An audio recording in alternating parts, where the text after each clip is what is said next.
Hello, everyone. I'm your host, Dwayne Samuels, and welcome back to another episode of Got 10 Minutes, brought to you by Samelogic, action-based in-product surveys powered by AI. Design has the power to transform products, services, and entire organizations, but adopting a truly human-centric design approach takes commitment, skill, and vision. And our guest today has spent his career helping companies unlock the potential of design-driven success. Mark Baldino is the co-founder of Fuzzy Math, a leading user experience design consultancy based in Chicago. For over a decade, Mark has helped and empowered businesses to boost their profitability through strategic design optimization, and his expertise spans product strategy, interaction design, and UX research. Mark, welcome to the show. Thank you. I hope I can live up to your intro. In terms of my background and work I do at Fuzzy Math, I very much appreciate it. Thanks for having me on the podcast. Awesome. So to start, Mark, can you tell us about your journey into user experience design and what inspired you to co-found Fuzzy Math? Like a lot of folks, I fell into UX I graduated from college in 1999, and so the economy was really booming. We're pre-bubble bursting, and a lot of hiring in the tech space. And I didn't have the technical sort of chops to be a developer or kind of a product manager. But I found an organization that had a group that they called information architecture, a precursor to what we now consider UX. Borrowed a lot from the library sciences, information classification, information organization, and then into UI design. And I was just very fortunate that I found the organization. They were a consultancy, and they were teaching me the craft as I was working on client engagements. And it was a fun, really, really fun 2 or 3 years. I ended up, that was out in DC where I was in school, and I moved back home to Chicago where I'm from. And I started working in-house at product and design teams with a bunch of different names. We're still pre people using the term UX. And one of those internal teams that I landed at was at Orbitz in Chicago, which is a travel website, but a really sort of innovative organization at the time in terms of online travel agencies. And the group there was like 20 to 25 still information architects. And it was just an enormous group of people. I was always kind of in a small group of a handful of folks or solo designer at companies. And so to be amongst a network that was large was like fantastic, and learning from folks who'd been doing it longer than I had, which is really, really exciting. But at the time, I felt like there was a little bit more innovation. I joined Orbitz after the initial push, where a lot of businesses go is kind of from innovation to incremental improvements to their business. And so you're tweaking dials in a machine, a lot like e-commerce in general now, and tweaking those dials and watching how they move dollars and cents up and down, sometimes by the pennies. And that's like really important for where the business was. And I think a lot of businesses operate that way. I think designers understanding how businesses operate is really, really important. So probably didn't have that in my skill set at the time. This is mid to late aughts. But I felt like I could be doing more as a designer, and that teams of designers could be doing more. And this wasn't just Orbitz. This was at previous sort of enterprise software companies that I had worked at. So that was part of the impetus for starting Fuzzy Math. And it wasn't like I always wanted to run a consultancy or always thought I would run a business. The group that founded the company really felt like small teams within big organizations could really deliver impressive results. And so that was kind of a bit of our founding ethos, which was we wanted to work within large companies. Two of our first big clients were Microsoft and GE Healthcare. And we wanted to help those companies who we saw as innovators. So it wasn't like we were bringing innovation to them, but like, how can we use design and design strategy to help them innovate their digital products and services? And so that was kind of the pivot out of working in-house at a big company to say, okay, how can we send in highly skilled, focused teams into large organizations to help them drive change, drive innovation, deliver, impressive, enjoyable, digital user experiences.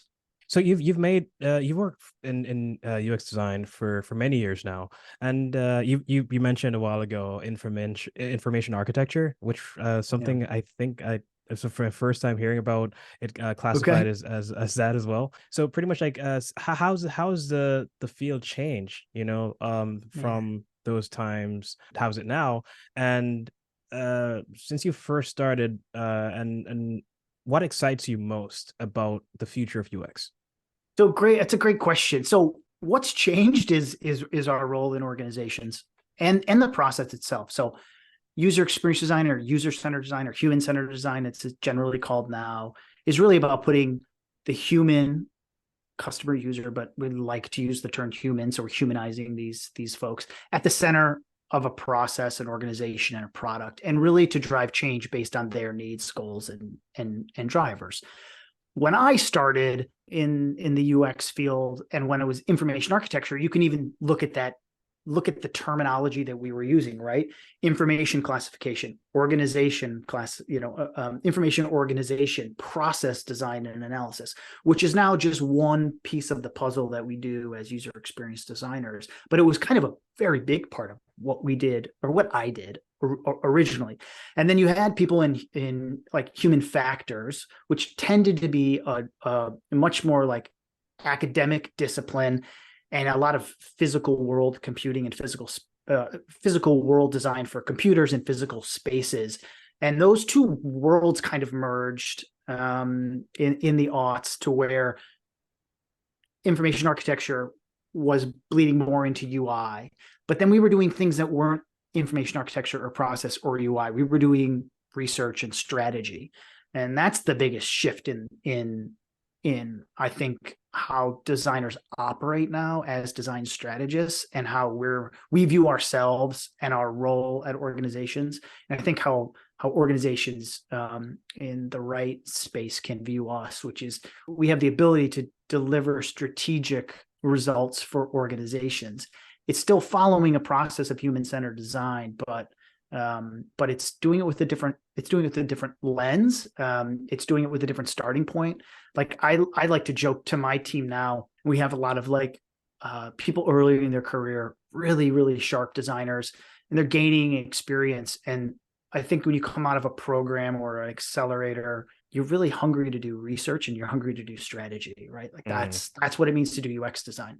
And I like to joke that for the first, I don't know, 40% of my career, like no one let me talk to users. I it was like, no, that is not your role. Your job is to give us a navigation scheme, put some wireframes together, talk to business stakeholders, subject matter experts, business analysts, and maybe you'll be able to watch us talk to some customers about it. There were, of course, like really large companies that had like these big usability labs. So it's not really as much like the later stage validation research. It's more the upfront, like what we call ethnographic design research. Like I just didn't get to do that. It wasn't even a part of the process, sadly. And so now it's a core part of the process. And it generally serves the latter half, which might be, what is the digital product? We need to figure out the information architecture. We need to figure out the process. We need to design the UI to support the UX. But it's just built on a wholly different foundation than it was when I started. And I think that's really for the benefit. There's really a robust user-centered design process. Most folks coming into the industry now are taught some version of the same process in school, or they're learning it at an organization and they're kind of applying it, which I do think sets UX design apart. When I compare it to like the product management practice, we generally work really closely with product managers. All of our most successful projects at Fuzzy Math have a really strong alignment with a product management team. But the processes and tools and how product management operates from one organization to the next is, to me, feels very different. And I think, I don't know, but my take is because it's a shift to how those groups operate. And UX is really only, the term, when we founded Fuzzy Math in 2009, we questioned whether we should use UX on our website. Like, are people going to know what user experience design is? So even though it feels like it's been around for a while, and Fuzzy Math's been around for 14 and a half years, go back to 2007, 2008, 2009, and people were just starting really to use that term. And so that process of human-centered design, user-centered design, UX, it's really new. but it means that there was a way to sort of codify what the process was. And I think a lot of people have learned it. And so there's a repetition or sharing from one organization to the next. What I find as most impactful these days is I don't do as much design anymore. I don't run the process myself. I love partnering with internal design teams at our clients and bringing designers from Fuzzy Math and actually helping that group grow and scale and sort of grow their impact and influence within an organization. So it's really, okay, now we're at a big company. We're going to bring some Fuzzy Math folks. I'm going to be there. Let's understand kind of how you're applying the design process. Where are you not able to apply it as you see fit? Where are you following best practices? How are you aligning your group with business KPIs and metrics? What's your understanding of the business? And then we can kind of do consulting that's not actually, isn't just doing the design work. It's actually consulting around helping them stand up or push for more UX maturity and UX influence within the organization. And that's like a whole nother challenge from actually designing a digital product or service. It's like, how do we get this organization to be more impactful within a large company?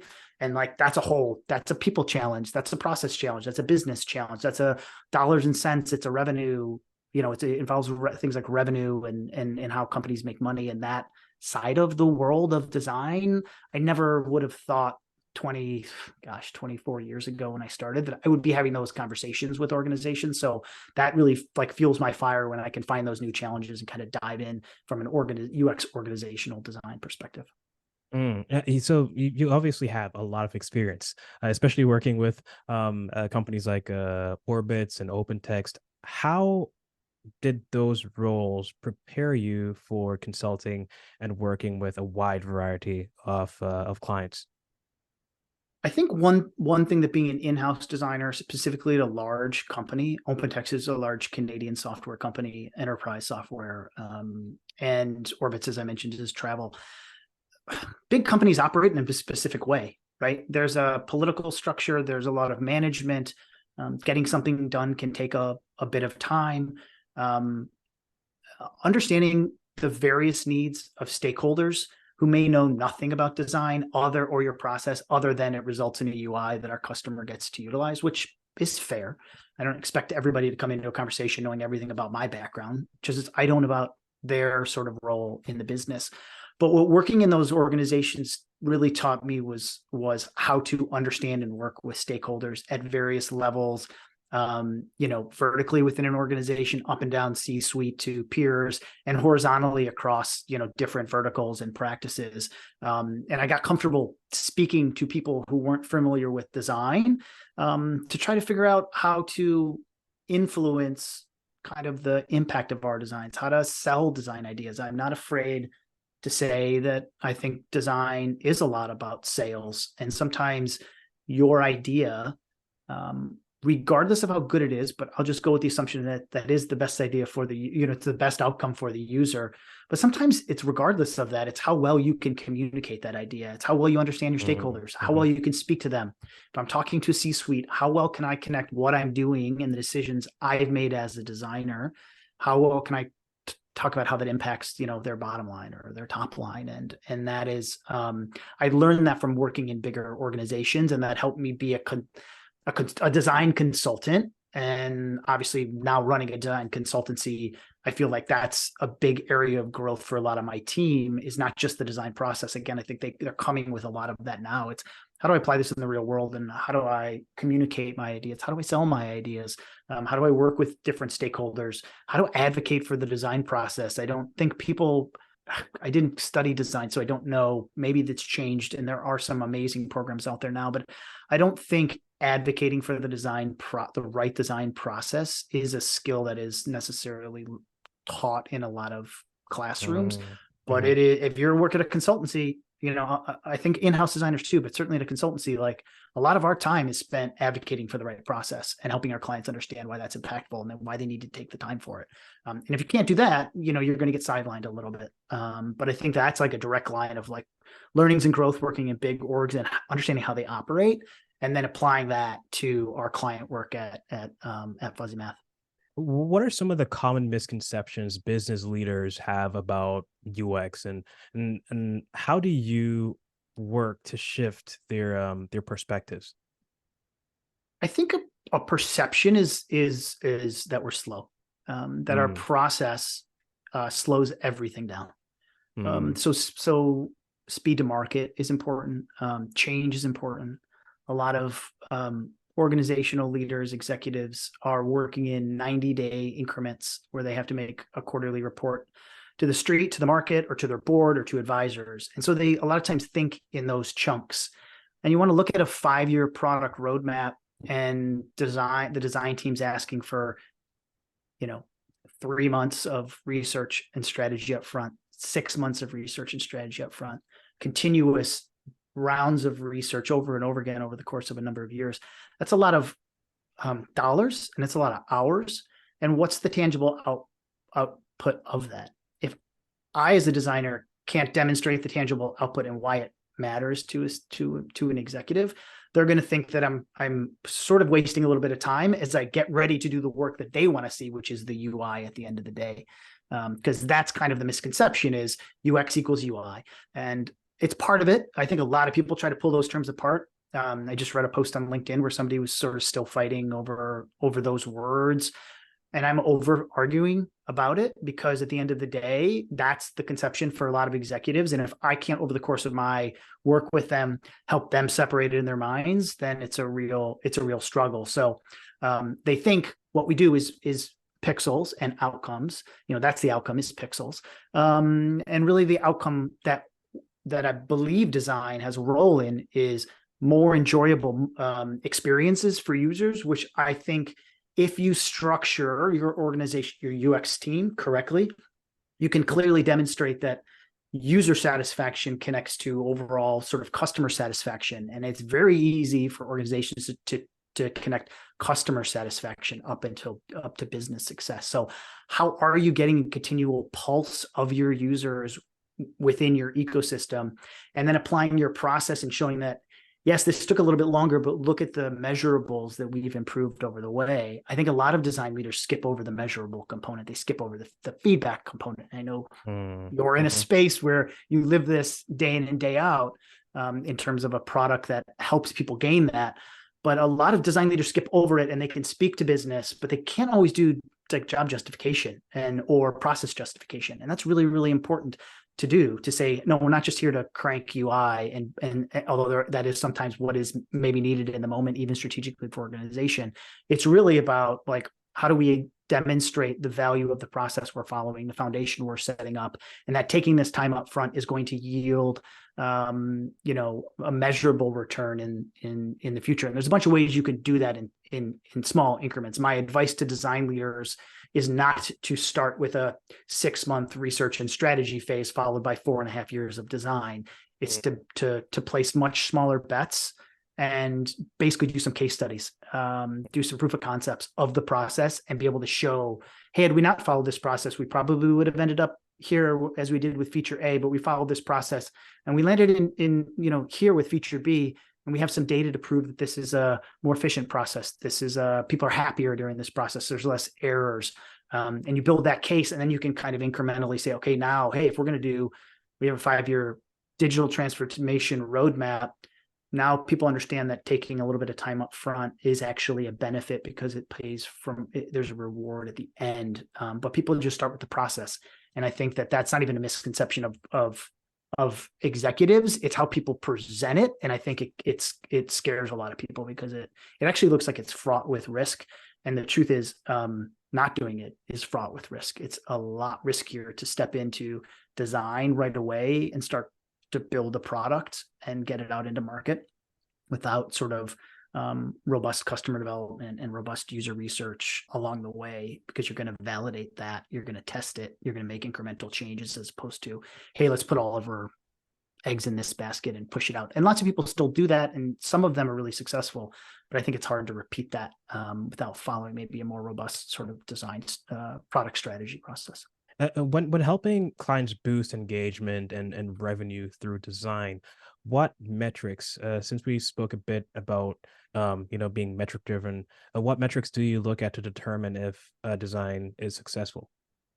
I mean, the first thing we do is to try to understand what they're measuring now at a business and organizational level. And then it's what can we measure at the product level? And for some companies, sometimes you'll hear still to this day, hey, we need to do this in the least amount of clicks possible. Well, tools don't work like that. And 2 clicks don't mean that this is a more inefficient process. Or putting everything on one page doesn't make it a more inefficient process. So, so it's really we have to analyze the space of the tool. We've done some work in accounting and tax preparation.